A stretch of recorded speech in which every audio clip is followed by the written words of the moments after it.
Ukraine के युद्ध को लेकर तरह तरह की खबरें सामने आ रही हैं, तो वहीं इसी बीच संयुक्त राष्ट्र में रूस उप राजदूत ने चेतावनी देते हुए कहा कि अगर डोनाल्ड ट्रंप की सरकार ने यूक्रेन की मदद में कटौती का फैसला किया तो ये यूक्रेनी सेना के लिए मृत्युदंड के समान होगा।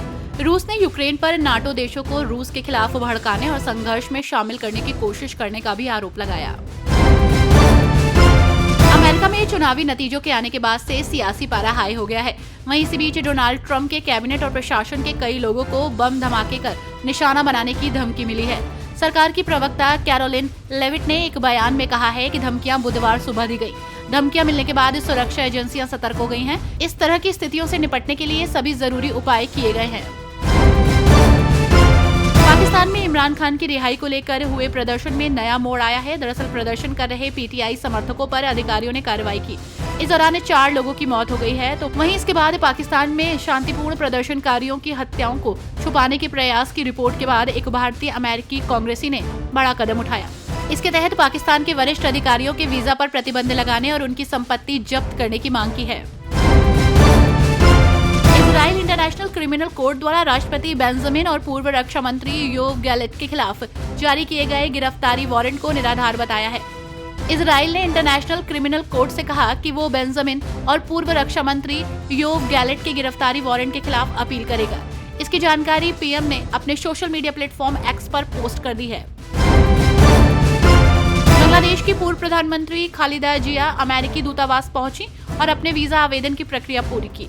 एक अखबार के मुताबिक बांग्लादेश नेशनलिस्ट पार्टी से जुड़े लोगों ने बताया कि 79 वर्षीय पूर्व प्रधानमंत्री को विशेष उपचार के लिए विदेश भेजने के लिए सभी आवश्यक प्रबंध कर लिए गए हैं। खालिदा अगले महीने ब्रिटेन जा सकती हैं और वहां से अमेरिका या जर्मनी जा सकती हैं।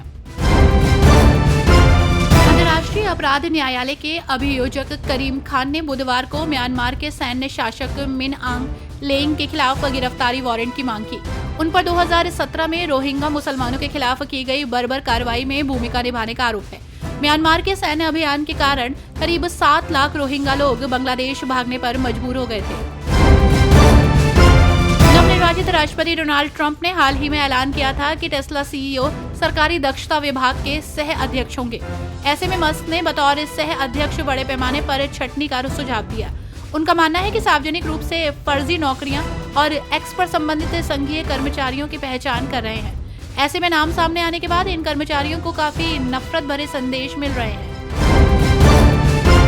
इस्कॉन पुजारी चिन्मय कृष्णदास की गिरफ्तारी के बाद अब बांग्लादेश में इस्कॉन के शिवचर स्थित केंद्र को मुस्लिमों ने जबरन बंद करा दिया है।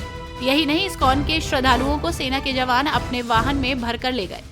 ढाका में सुप्रीम कोर्ट के वकील और अब बांग्लादेश के अटॉर्नी जनरल ने बुधवार को हाई कोर्ट में सुनवाई के दौरान इस्कॉन को धार्मिक कट्टरपंथी संगठन करार दिया। डोनाल्ड ट्रंप की कनाडा पर टैरिफ लगाने की धमकी के बाद ट्रूडो अब हरकत में आ गए हैं। एक कनाडाई अधिकारी ने कहा कि अगर डोनाल्ड ट्रंप कनाडाई उत्पादों पर व्यापक टैरिफ लगाने की अपनी धमकी पर अमल करते हैं तो कनाडा अमेरिका से आने वाली कुछ वस्तुओं पर संभावित जवाबी टैरिफ की प्लानिंग कर रहा है।